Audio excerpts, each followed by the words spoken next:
Hello everybody, welcome to Areas of Rectangles. We're going to start off doing a little bit of a review, then we're going to get into our first formula, our little first baby formula. How adorable. So, a little quick review. Area, from when we've done it as a younger kid, we learned that area is all the stuff on the inside. So we say, the fence, I always use the fence around the yard. The fence around the yard would be your perimeter. The area is all that grass on the inside that your dog is running around in. So area is all the stuff on the inside. Sometimes we call it the surface area of flat objects. So for an area for this object, I always do X's. 1, 2, 3, 4, 5, 6, 7, 8. 1, 2, 3, 4, 5, 6, 7, 8, 9. Holy cow, look at this massive thing. Well, some of my kids go, well, Mr. Lucas, it's 1, 2, 3, 4, 5.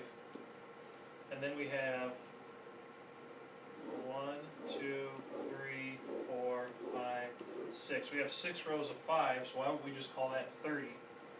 Anyway, actually, that's a pretty good shortcut. That's going to lead into right what we're talking about with our lesson.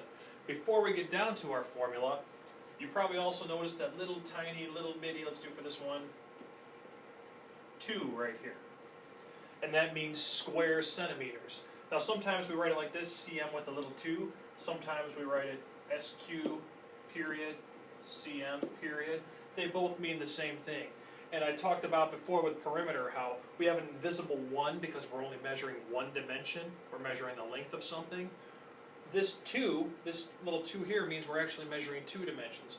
We're measuring a length and a width.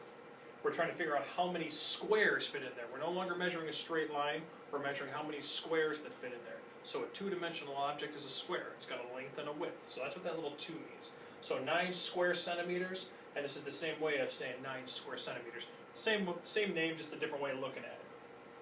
So here's these objects, and we look down below, and we use just what the kids talked about here to create our formula. For this first one, so for rectangle A, this first one here, there were 4 squares per row, and there were 2 rows. We already figured out there's 8 total squares, and we go, okay, well how can we use this to create a formula? Well, our number model would look like this. 4 times 2 equals 8. Well, does that work for the next one? Let's look. Number of squares per row. Well, there's 3 in a row, and we have 3 rows of them. That gave us 9. 3 times 3 equals 9. Okay, that seems to work. The last one we already proved that one. The really big guy, there's 5 in a row. And we did it with our lines here to help speed us up. And there's 6 rows. 5 times 6, that's 30, and that was our equation, 5 times 6. So our equation that we're creating is how many are in this row and how many rows there are. A different way of saying that is right down here where we have this formula. And our first baby little formula, our area is going to equal the length times the width.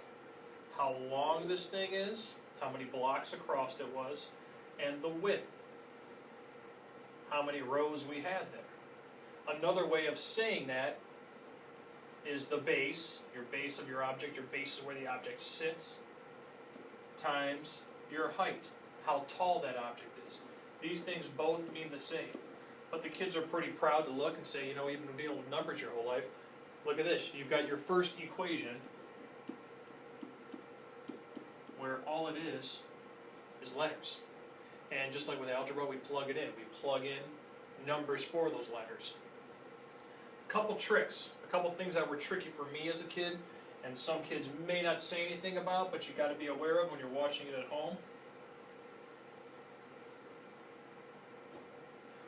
One of them is figuring out what the length and the width is, because this is what I used to do when I was a kid. I would say 1, 2, 3, 4, 5, 6. Okay, that's 6 down the side, and then I would go 1, 2, 3, 4. 6 times 4 is 24. I was doing the right thing, But what kids don't understand is this corner here, we gotta double count that corner, okay? Because if I don't, I'm not truly measuring it all the way across. So this corner is gonna have actually 2 dots in it. We have this side and this side. We double count that corner, okay? That's one little thing that you might want to watch out for on your homework. Another thing to not get caught up in are these letters, length times width and base times height. Because my teachers would confuse me and say, little Christalugus, the length is the long side, the width is your shorter side. And so I would sit there and I would debate these things all day long. But which one's the length and which one's the width? So let's see here. This is 1, 2, 3, 4, 5, 6. That's 6. And 1, 2, 3, 4, 5. And I would debate with myself and go, well, what do I do? Do I do 6 times 5? Or do I do 5 times 6? Which one? I got to put the number in the right place. 6. We've talked about it in class. 6 times 5 is 30. 5 times 6 is 30. It's the commutative property of multiplication.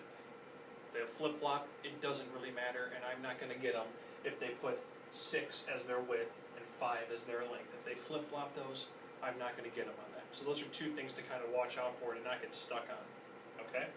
And that is the area of a rectangle and how to use the area of a rectangle formula, which once again is area equals length times width.